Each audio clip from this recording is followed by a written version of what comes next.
আসসালামু আলাইকুম। ইন্ডিয়া থেকে সবাইকে স্বাগতম জানাচ্ছি। আমরা দুইবার ইমিগ্রেশন কমপ্লিট করে এখন ইন্ডিয়াতে প্রবেশ করছি। সামনে দেখা যাচ্ছে Bangladesh. Good morning from Kolkata. এই বর্তমানে মার্কুইস স্ট্রিটের অবস্থা।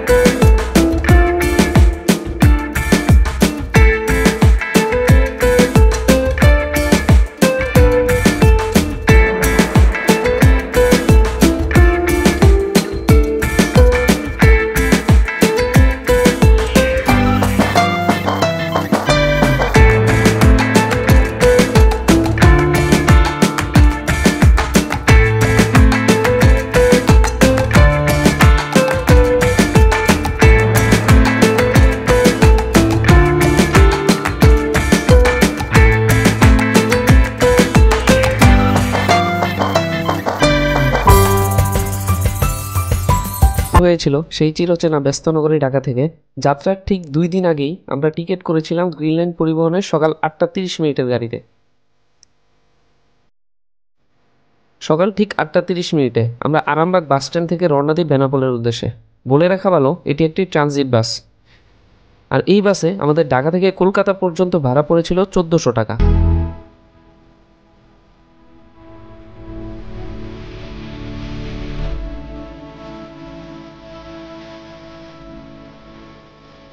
প্রথমবারের মতো আমি বাংলাদেশের বাইরে যাচ্ছি, তাই অন্যরকম একটা অনুভূতি কাজ করছিল।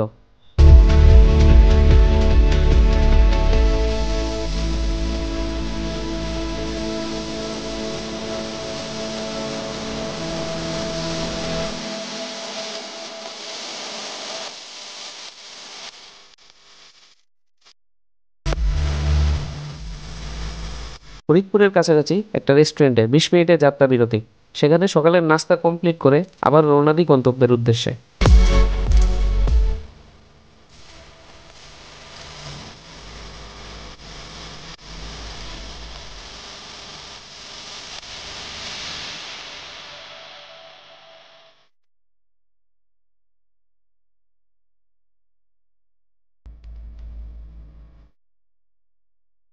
তো ফাইনালি আমরা পৌঁছাই বেনাপোল বর্ডারে।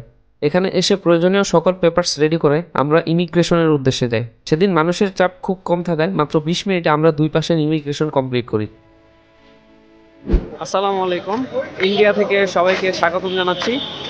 আপনারা জানেন যে সকাল 8টা 30 মিনিটে আমরা গ্রিনল্যান্ড পরিবহনে করে রওনা দিই কলকাতার উদ্দেশ্যে। এখন আসি বর্ডারে অ্যান্ড দুই পাশের ইমিগ্রেশন কমপ্লিট করলাম।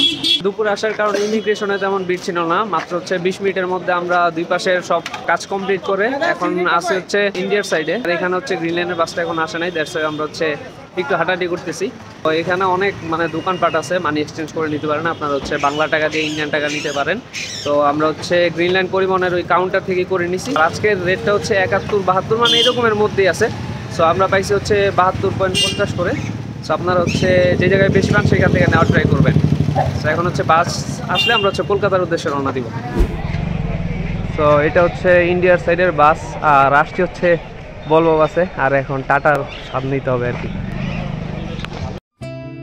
প্রায় 3 ঘন্টা পর ইন্ডিয়ান সাইডে আমাদের বাস এসে পৌঁছায়। ফাইনালি আমরা রওনা দিই কলকাতার উদ্দেশ্যে। বলে রাখা ভালো, এই বাসের জন্য আলাদা কোনো টিকিট বা টাকা দেওয়ার প্রয়োজন নেই। বেনাপোল বর্ডার থেকে কলকাতার দূরত্ব প্রায় 85 কিলোমিটার এবং যেতে সময় লাগবে 3 থেকে 3.5 ঘন্টার মতো। প্রায় 1 ঘন্টা চলার পর আরও একটি যাত্রা বিরতি দিবে।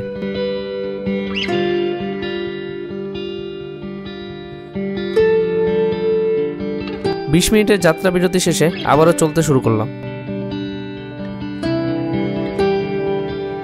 ফাইনালি আমরা বাস থেকে নামি কলকাতার মার্কুইস স্ট্রিটে। নামার পর দেখি প্রচুর বৃষ্টি। বাস থেকে নেমে প্রথম কাজ হোটেল বুক করা, কিন্তু সেদিন প্রায় বেশিরভাগ হোটেলই বুক ছিল। কোনো রকমে একটা হোটেল পাই যার এক রুমের ভাড়া ছিল 1500 টাকা। হোটেলের কোয়ালিটির কথা নাই বললাম। হোটেল বুকিং শেষে মার্কুইস স্ট্রিটের পাশেই একটা রেস্টুরেন্টে রাতের খাবার সেরে নিই। রাতের খাবারের পর একটা ইন্ডিয়ান সিম কিনে ফেলি।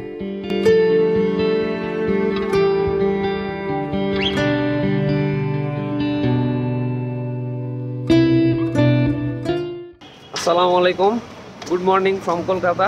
তো গতকালকে রাত 10:30 হচ্ছে আমরা আসছি, দেন হচ্ছে একটা হোটেল নিলাম, অ্যান্ড হোটেল নেওয়ার পর রাত্রে খাওয়া দাওয়া করছি, আর খাওয়া দাওয়ার পর হচ্ছে ঘুমাই গেছি। সো এই কারণে খুব বেশি ঘোরাঘুরিও করতে পারি নাই, আর হোটেলে অনেকটা ক্রাইসিস ছিল, সব জায়গায় হোটেল অ্যাভেলেবেল ছিল না। এখন সকালে বের হয়েছি হচ্ছে নাস্তা করার জন্য। সো এখন নাস্তা করব, দেন অন্যান্য প্ল্যানের দিকে আগাবো আর কি।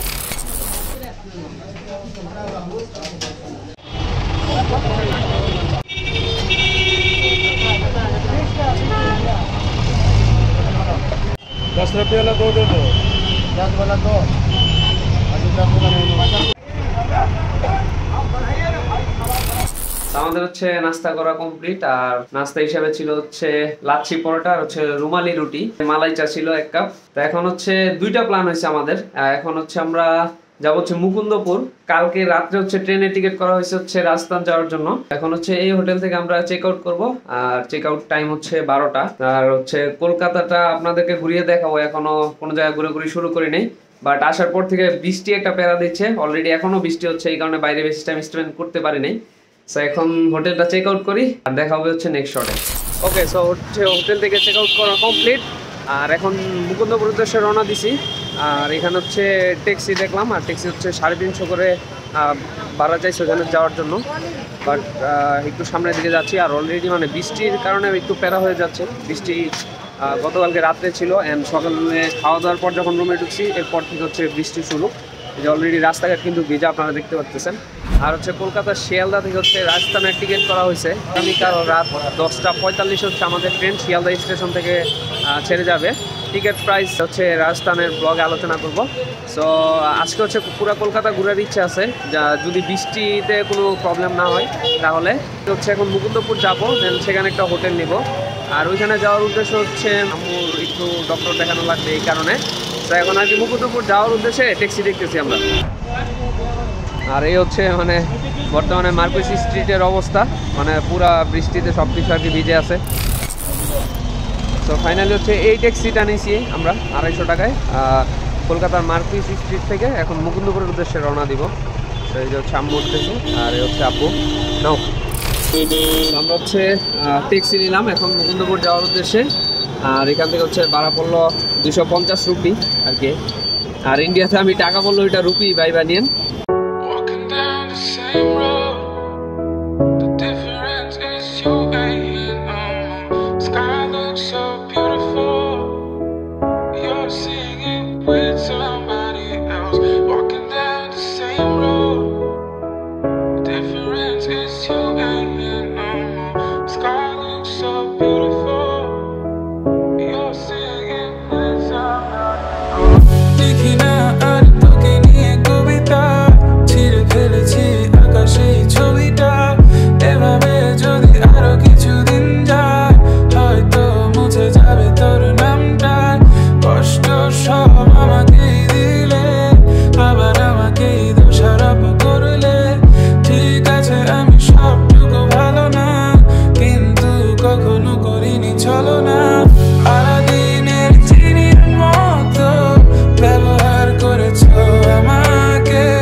সো চলে আসছে হচ্ছে এখন মুকুন্দপুরে, আর আসতে মোটামুটি সময় লাগছে হচ্ছে আধা ঘন্টার মতো। এইখানে হচ্ছে গেস্ট হাউস হচ্ছে আমাদের রুম বুকিং করা, তো আমরা হচ্ছে সরাসরি এখন আর কি রুমে চলে যাব। এটা হচ্ছে আমাদের মুকুন্দপুরের হোটেল আর কি, আর মাত্র হচ্ছে আমরা চেক ইন করলাম। আর এখানে হচ্ছে একদিনের জন্যই বুক করা, কজ হচ্ছে কালকে তো আমরা রাজস্থানের উদ্দেশ্যে রওনা দিব। এখন ব্যাগটা রাখি, ফ্রেশ ট্রেশ হই, দেন বাকি কথা পরে হবে। আর ইন্ডিয়া আসার পর মানে সবচেয়ে যে জিনিসটা ধরা খাবেন তা হচ্ছে যে এই পোর্ট, কারণ এই পোর্ট হচ্ছে চ্যাপ্টা পিনের কোনো কিছুই সাপোর্ট করে না। যাদের হচ্ছে চ্যাপ্টা পিনের চার্জার তারা হচ্ছে অ্যাডাপ্টার বা হচ্ছে মাল্টি নিয়ে আসবেন। সো আমরা কিছুই আনি না, এখন একটা ধরা গেছি। সো এখন একটা অ্যাডাপ্টার কিনতে হবে মোবাইলে চার্জ করার জন্য। তো এই হচ্ছে আর কি মোটামুটি অবস্থা। আজকে হচ্ছে কলকাতা পুরো ঘোরার ইচ্ছা ছিল, বাট অলরেডি বাজে হচ্ছে 3টা, এখনো মানে কোথাও যাইতেই পারি নাই, কারণ প্রচুর পরিমাণে বৃষ্টি ছিল। এখনো কিন্তু মানে আকাশ অনেক অন্ধকার, বৃষ্টি যে কোনো সময় আসতে পারে। এখন বৃষ্টির কারণে মানে আজকের দিনও প্রায় অলমোস্ট শেষের পথে। সো দেখি কতটুকু কি করতে পারি। তো এখন বৃষ্টি একটু নাই, এই ফাঁকে হচ্ছে আমরা এখন মেনলি যাবো হচ্ছে সায়েন্স সিটি আর ভিক্টোরিয়া মেমোরিয়ালে যাওয়ার ইচ্ছা আছে। সো দেখা যাক কতটুকু কি ঘুরতে পারি। তো আমরা হচ্ছে এখন মূলত যাবো হচ্ছে সায়েন্স সিটি, আর এটার জন্য এই যে সামনে বাস, এই বাসে এখন উঠবো আর কি।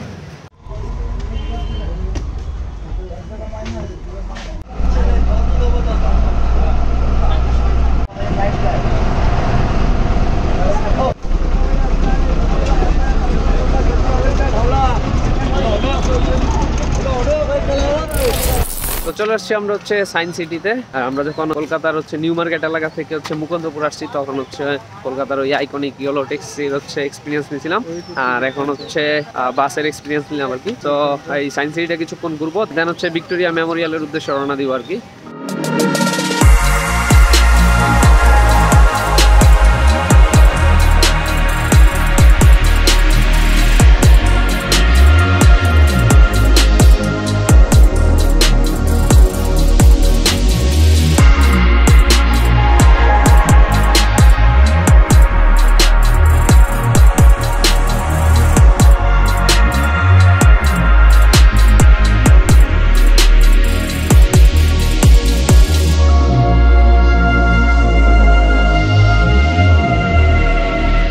আমরা হচ্ছে ভিতরে প্রবেশ করলাম, আর এটার জন্য হচ্ছে জনপ্রতি 65 করে টাকা লাগছে। আর এটার মধ্যে আরো অনেক রাইড টাইড এন্ড মুভি টুভি দেখার ব্যবস্থা আছে, সো এগুলোর জন্য হচ্ছে আলাদা টিকিট কাটতে হবে আপনাকে। সায়েন্স সিটি কলকাতার একটি বিজ্ঞান সংগ্রহালয় ও বিজ্ঞান কেন্দ্রিক বিনোদন কেন্দ্র। এটি ভারত সরকারের সংস্কৃতি মন্ত্রকের অধীনস্থ জাতীয় বিজ্ঞান ও সংগ্রহালয় পরিষদের অধিভুক্ত একটি বিজ্ঞান কেন্দ্র। পূর্ব কলকাতার ইস্টার্ন মেট্রোপলিটন বাইপাস ও জেবিএস হেলডেন এভিনিউ এর সংযোগস্থলে 50 একর জমির উপর অবস্থিত। 1997 সালের 1 জুলাই সায়েন্স সিটি উদ্বোধন করা হয়। সায়েন্স সিটি স্থাপনের মূল উদ্দেশ্য ছিল কলকাতাবাসীর কাছে বিজ্ঞানকে জনপ্রিয় করে তোলা।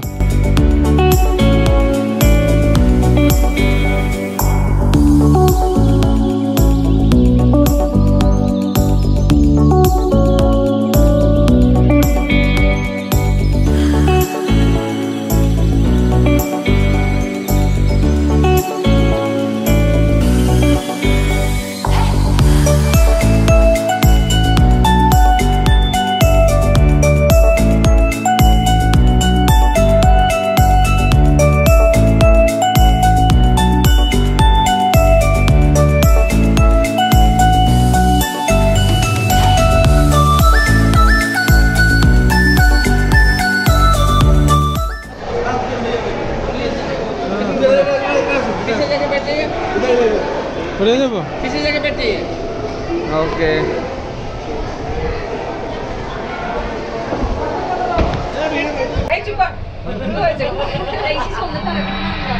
আমরা যাই না পেট বাইরে আমরা বিদেশ ভ্রমণ করে নিচ্ছি বুঝলি।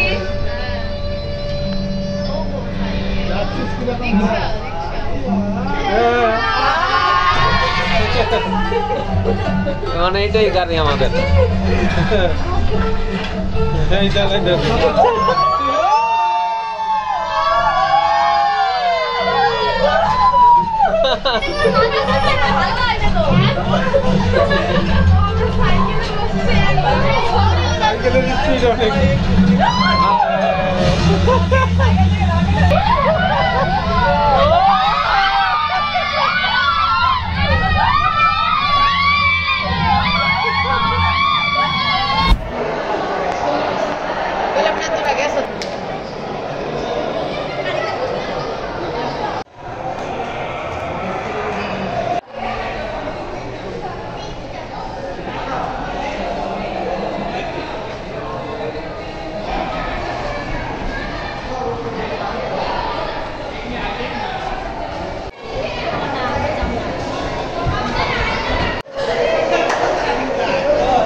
দেখি দেখি ভাই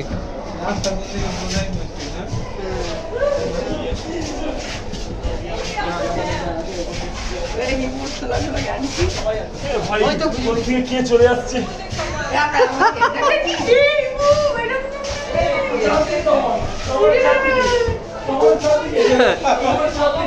আমরা এখন প্রবেশ করছি ভুলভুলাইয়ার মধ্যে। ভাই লাইফে সেরা ডস এটা, আমি এটা রাস্তা ভাবছি এটা গ্লাস, ঠিক আছে, এটা আসলে মানে ভুলভুলাইয়ার চারপাশে গ্লাস লাগানো, বাট একটা সাইডে অরিজিনাল রাস্তা, ওইটা এখন খুঁজতেছি আর কি। তো এই যে আমার পিছনে এখন হচ্ছে মিরর মেস, আর এটার মধ্যে হচ্ছে চারপাশে আর কি মিরর লাগানো, আর একটা পাশে হচ্ছে রাস্তা। এটার মধ্যে মানে হারা যাওয়ার সম্ভাবনা বেশি, মানে চারদিকে লাগানো তো রাস্তা আসলে মাথায় থাকে না। এখানে আর কিছুক্ষণ ঘোরাঘুরি করবো। আসলে এই সাইড সিটিটা মানে এত বড় যে এটাতে যদি ঘুরতে চান সেক্ষেত্রে মানে 5 থেকে 6 ঘন্টা সময় নিয়ে আসতে হবে, কারণ এটার মধ্যে অনেক কিছু আছে ঘোরার মতন। এখন আজকে ভিক্টোরিয়া মেমোরিয়াল আদৌ যাইতে পারবো কিনা সেটা নিয়ে একটু কনফিউজ, কারণ প্রথমত হচ্ছে বৃষ্টির কারণে আমাদের সময় অনেক চলে গেছে, আর সেকেন্ডে এই জায়গা থেকে এখন আসলে বেরোতেই মন চাইতেছে না, সেই হচ্ছে ঘটনা। আর এটা হচ্ছে আর কি রিফ্লেকশনস, এটা হচ্ছে সায়েন্স সিটির ফার্স্ট ফ্লোরে আর কি। সো আপনার হচ্ছে সায়েন্স সিটি আসলে এটা অবশ্যই ট্রাই করবেন যারা বাংলাদেশ থেকে আসবেন, আর এটাতে একটু সময় নিয়ে আসবেন, তাহলে এটা ঘুরে বেশ মজা হবে। এটার উপরে আরও অনেক কিছু আছে, বাট ওইগুলোতে মনে হয় না আজকে যেতে পারবো।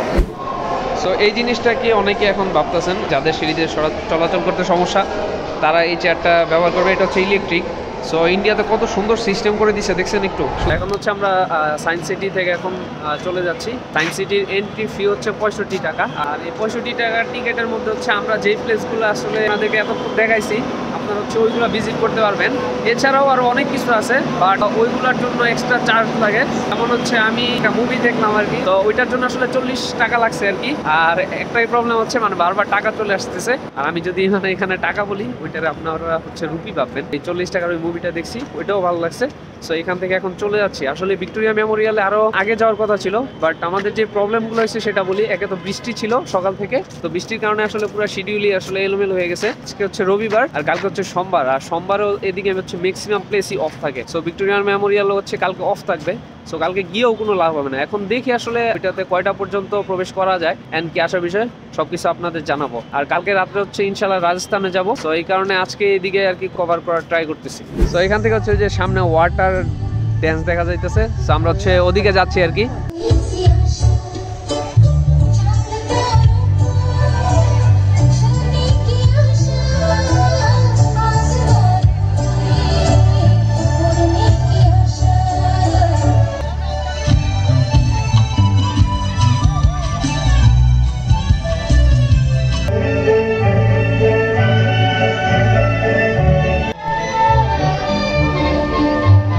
চলে আসছে হচ্ছে ভিক্টোরিয়া মেমোরিয়ালে, বাট একটা দুঃখজনক নিউজ হচ্ছে এটাও এখন বন্ধ, এটাতে আরো এখন প্রবেশ করতে দিবে না।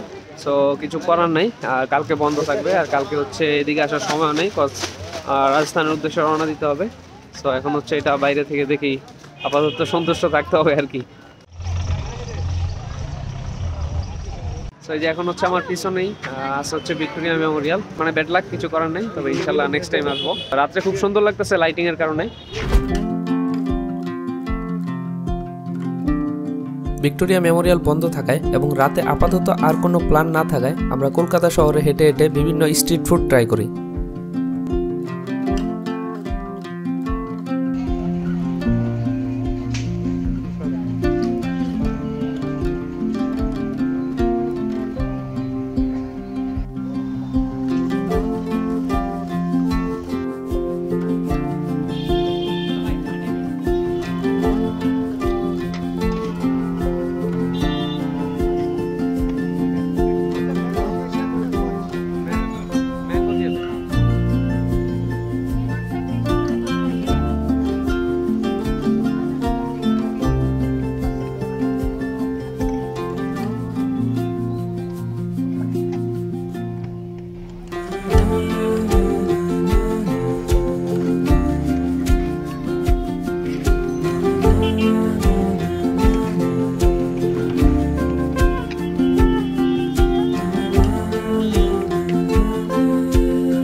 day. আসসালামু আলাইকুম। তো এখন সময় হচ্ছে অলমোস্ট হচ্ছে 2টা।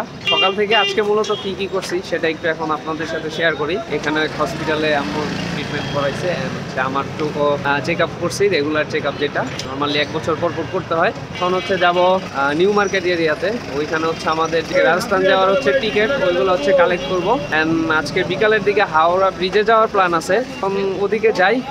ওদিক থেকে হচ্ছে হাওড়া ব্রিজ বিকালে ঘুরার পর রাতে আবার রাজস্থানের উদ্দেশ্যে রওনা দিব।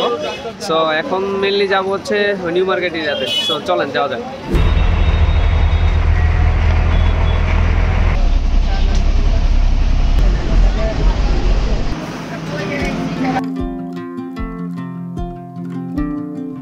চলে আসছি এখন নিউ মার্কেটে, পূর্বে যা স্যার স্টুয়ার্ট হক মার্কেট নামেও পরিচিত ছিল। বাংলাদেশি পর্যটকদের কেনাকাটার জন্য প্রথম পছন্দের জায়গা হচ্ছে এই নিউ মার্কেট। দিন কিংবা রাত নিউ মার্কেট এলাকা ক্রেতা বিক্রেতার আনাগোনায় সবসময় ব্যস্ত থাকে।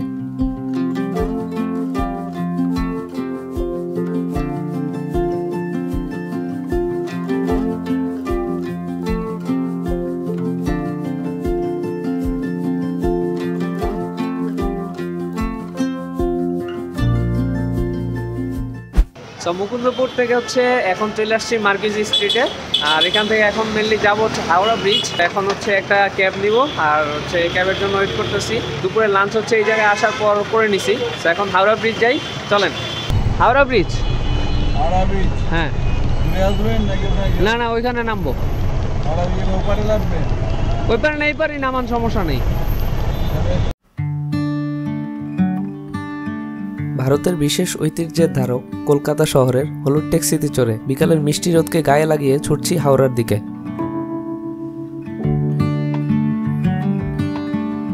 কলকাতার মার্কুইস স্ট্রিট থেকে 150 টাকায় ট্যাক্সি ভাড়ায় যাচ্ছি হাওড়া ব্রিজ পর্যন্ত।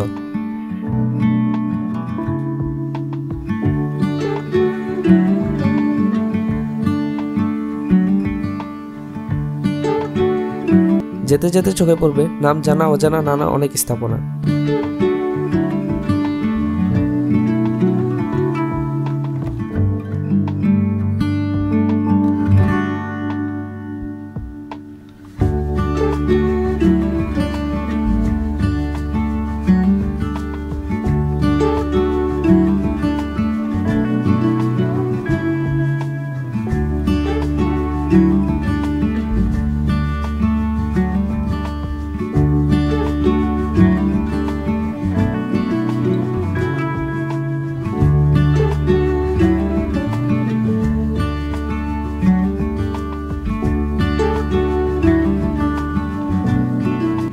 হাওড়া ব্রিজ, যার অপর নাম রবীন্দ্র সেতু, এটি কলকাতার হুগলি নদীর উপর অবস্থিত।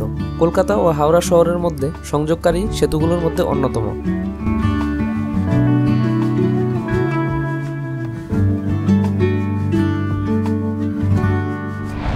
তো চলে আসছি হচ্ছে এখন হাওড়া ব্রিজে। বিকালের পরবর্তী সময় দেখবেন হচ্ছে সন্ধ্যা হবে হবে এরকম একটা সময় আসছি এখন। আর আমার পিছনে হচ্ছে এই যে নদী, আর দূরে হচ্ছে আরেকটা সেতু দেখা যাচ্ছে, সুন্দর লাগতেছে এখন। তো আমরা হচ্ছে এই পারে নামছি, আর ট্যাক্সি থেকে হচ্ছে এই পারে নামছি, এখন হচ্ছে ওই পারের দিকে যাচ্ছি আর কি। তো পুরো সেতুটা হচ্ছে হেঁটে হেঁটে ঘুরে দেখবো, অ্যান্ড হচ্ছে সন্ধ্যা হইলে এখান থেকে হচ্ছে আবার ব্যাক করবো আর কি। হাওড়া ব্রিজের মোট দৈর্ঘ্য 750 মিটার এবং সবথেকে দীর্ঘতম স্প্যানটি হলো 447 মিটার। প্রতিদিন ব্রিজটির উপর দিয়ে হাজার হাজার মানুষ এবং যানবাহন চলাচল করে। তবে সবচেয়ে অবাক করার বিষয় হচ্ছে এই ব্রিজের কোথাও কোনো নাট ব্যবহার করা হয়নি এবং নিচে কোনো পিলারও নেই।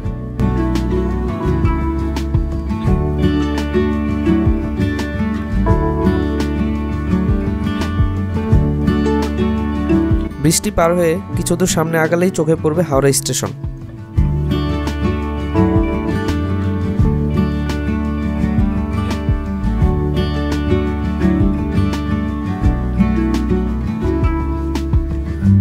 হাওড়া ব্রিজ ঘোরা শেষ করে এখন চলে যাচ্ছি সোজা শিয়ালদা স্টেশনের দিকে, কারণ সেখান থেকে রাত 11:50 আমরা যাচ্ছি রাজস্থান। তো আমাদের কলকাতার ভিডিওটা ছিল এতটুকুই। দেখা হবে নতুন কোনো ভিডিওতে, নতুন কোনো প্লেসে। সে পর্যন্ত অবশ্যই সবাই ভালো থাকবেন, সুস্থ থাকবেন। আল্লাহ হাফেজ।